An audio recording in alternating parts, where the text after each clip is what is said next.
પછી ઉપર જે આપણે જોયું કે ખોટું કથન છે એ કરવું, પણ ખોટું કથન છે એવું કોઈ વ્યક્તિ જાણતો હોય અને એનો સાચા તરીકે ઉપયોગ કરે કોઈ પણ કોર્ટ કાર્યવાહીમાં અથવા તો તપાસ કરવાની કાર્યમાં, અથવા તો એ કથન જ્યાં પુરાવા તરીકે ગ્રાહ્ય રાખવામાં આવતું હોય અથવા અગ્રાહ્ય રાખવામાં આવતું હોય એવા કિસ્સામાં પણ સજાની જોગવાઈ કરવામાં આવી છે. અને આમાં જે વ્યક્તિ આ પ્રકારનું ખોટું કથન છે એને સાચા તરીકે ઉપયોગ કરે તો એને પણ ખોટો પુરાવો આપ્યો છે એમ ગણીને શિક્ષા કરવામાં આવશે.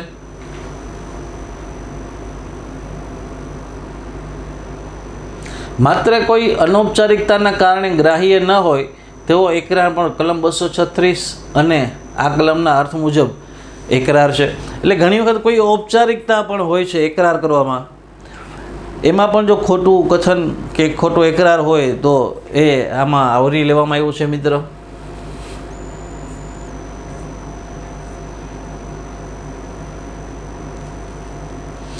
કલમ 238 ગુનેગારને બચાવવા માટે ગુનાનો પુરાવો ગુમ કરવા અથવા ખોટી માહિતી આપવા બાબત. ઉપર આપણે જે બધી કલમો જોઈ એ ખોટો પુરાવો આપો, ખોટું કથન કરવું એ બાબતની હતી. હવે કોઈ ગુનેગારને બચાવવા માટે ગુનાનો પુરાવો છે એ ગુમ કરી નાખવામાં આવે અથવા તો ખોટી માહિતી આપવામાં આવે તો આવા કિસ્સામાં શું સજા થઈ શકે એ આપણે જોઈએ. જે કોઈ વ્યક્તિ ગુનો કરવામાં આવ્યો છે એમ જાણવા છતાં અથવા એમ માનવાને કારણ હોવા છતાં ગુનેગાર કાયદેસરની શિક્ષામાંથી બચાવી લેવાના ઈરાદાથી તે ગુનો થયાનો કોઈ પુરાવો ગુમ કરે અથવા એવા ઈરાદાથી તે ગુના અંગે તે ખોટી હોવાનું પોતે જાણતી હોય, માનતી હોય તેવી માહિતી આપે, તેને જો કરવામાં આવેલ ગુનો મોતની શિક્ષાને પાત્ર હોવાનું પોતે જાણતી અથવા માનતી હોય તો 7 વર્ષ સુધીની બેમાંથી કોઈ એક પ્રકારની કેદની શિક્ષા કરવામાં આવશે અને તે દંડને પણ પાત્ર થશે. હવે જે ગુનેગારને બચાવવા માટે જે પુરાવો ગુમ કરવામાં આવે છે એમાં જો એ મોતની શિક્ષાને પાત્ર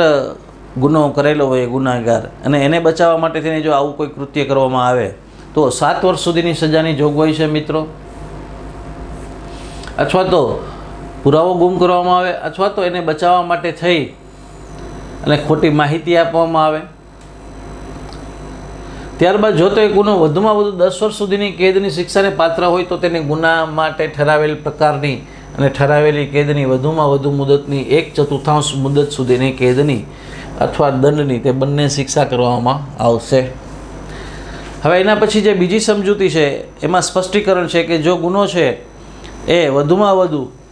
10 વર્ષ સુધીની કેદની શિક્ષાને પાત્ર હોય તો એમાં જે વધુમાં વધુ સજા ઠરાવેલી હોય એ કલમમાં એના 1/4 ભાગની એટલે ચોથા ભાગની સજા કરવામાં આવશે જો આ પ્રકારનું કોઈ કૃત્ય આચરશે તો. એટલે કે ગુનેગારને બચાવવા માટે થઈને પુરાવો ગુમ કરવો અથવા તો ખોટી માહિતી આપવી. હવે ફોર એક્ઝામ્પલ કે 10 વર્ષ સુધીની સજાની જોગવાઈનો કોઈ ગુનેગાર છે એને બચાવવા માટે થઈને કોઈ પુરાવો છે એનો નાશ કરવામાં આવે છે અથવા ગુમ કરી દેવામાં આવે છે અથવા તો ખોટી માહિતી પ્રસ્તુત કરવામાં આવે છે તો આવા સંજોગોમાં એવી વ્યક્તિ કે એવા આરોપીને 10 વર્ષની સજાનો ચોથો ભાગ એટલે કે 2.5 વર્ષની સજા કરવામાં આવશે. મિત્રો,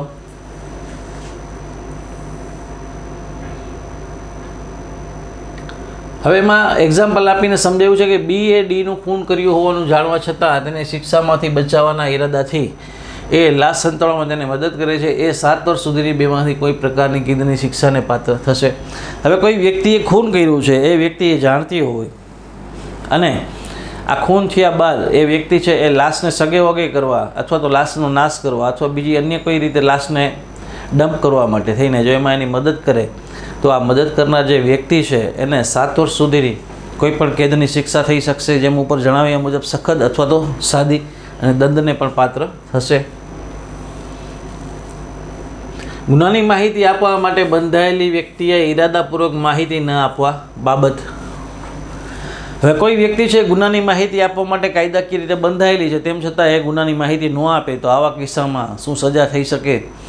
એની છણાવટ અહીંયા કલમ 239માં કરવામાં આવી છે. એનું એક્ઝામ્પલ તમને આપું કે કોઈ થાણા અધિકારી છે એને ખ્યાલ છે કે ભાઈ એના વિસ્તારમાં ફલાણી જગ્યાએ કોઈ ખોટી કાર્યવાહી થઈ રહી છે અથવા જુગારની ક્લબ ચાલે છે અને તેમ છતાં એ એના ઉપરી અધિકારીને એની જાણ ન કરે અને અહીંયા એવી અનૈતિક પ્રવૃત્તિઓ ચાલવા દે તો એવા કિસ્સામાં આ પ્રકારનો ગુનો બનતો હોય છે. મિત્રો, જે કોઈ વ્યક્તિ પોતે જે ગુના અંગેની માહિતી આપવા માટે કાયદેસર રીતે બંધાયેલ હોય તે ગુનો કરવામાં આવ્યો છે એમ જાણવા છતાં અથવા એવું માનવાને કારણ હોવા છતાં ઇરાદાપૂર્વક તે માહિતી ન આપે તેને 6 મહિના સુધીની બેમાંથી કોઈ પણ પ્રકારની કેદની અથવા 5,000 રૂપિયાના દંડની સજા કરવામાં આવશે. એટલે ગુનાની માહિતી જો આપવામાં ન આવે તો 6 મહિનાની કેદની સજા છે અને 5,000 રૂપિયાનો દંડ છે મિત્રો. ત્યારબાદ છે કલમ 240 થયેલા ગુના અંગે ખોટી માહિતી આપવી. એટલે કોઈ ગુનો થયો છે અને એ અંગે ખોટી માહિતી આપી. ફોર એક્ઝામ્પલ કે કોઈ જગ્યાએ કોઈ વ્યક્તિએ દારૂ સંતાડ્યો છે, એટલે કોઈને ખબર છે કે અહીંયા દારૂ સંતાયેલો છે અને કોઈ તપાસ કરનાર અધિકારીઓ અહીંયા આવે અને કોઈ વ્યક્તિ એ દારૂ ત્યાં છે નહીં એવી ખોટી માહિતી આપે, અથવા તો કોઈ આરોપી છે એ કોઈ જગ્યામાં સંતાયેલો છે એ કોઈ વ્યક્તિ જાણતી હોવા છતાં પોલીસ જ્યારે એને ગોતવા આવે છે ત્યારે એ ખોટું બોલે છે કે આરોપી એ ફલાણી જગ્યાએ નથી પણ હમણાં અમે આમ બાજુ એને ભાગતો જોયો. તો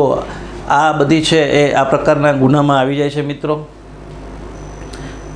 થયેલા ગુના અંગેની ખોટી માહિતી આપી. જે કોઈ વ્યક્તિ કોઈ ગુનો કરવામાં આવ્યો છે એવું જાણવા છતાં અથવા એવું માનવાને કારણે હોવા છતાં જે અંગે માહિતી ખોટી હોવાનું પોતે જાણતી હોય અથવા માનતી હોય તેવી કોઈ માહિતી આપે તેને 2 વર્ષ સુધીની બેમાંથી કોઈ પણ પ્રકારની કેદની સજા થઈ શકે છે અને દંડની પણ શિક્ષા થઈ શકે છે. સમજૂતી કલમો 238 અને 239માં કલમમાં ગુનો એ શબ્દમાં જે કૃત્ય ભારતમાં કર્યું હોય તો કલમ 103, 105, 307, કલમ 309ની પેટા કલમો 2, 3 અને 4, કલમ 310ની પેટા કલમો 2, 3, 4 અને 5, કલમ 311, 312, 326ના ખંડો F અને કલમ 331ની પેટા કલમો 4, 6, 7 અને 8, કલમ 332ના ખંડો A અને B પૈકી કોઈ કલમ હેઠળ શિક્ષાને પાત્ર થાત એવા ભારત બહાર કોઈ સ્થળે કરેલા કૃત્યનો સમાવેશ થાય છે. એટલે ગુનામાં કઈ કઈ બાબતોનો સમાવેશ થાય છે એની કલમોની છણાવટ પણ અહીંયા કરવામાં આવી છે મિત્રો. ત્યારબાદ છે કલમ 241.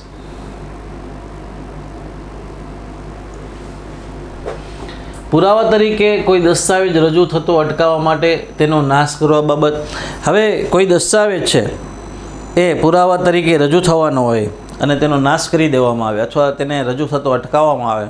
તો આવા કિસ્સામાં પણ એ ગુનો બને છે કલમ 241 મુજબ મિત્રો.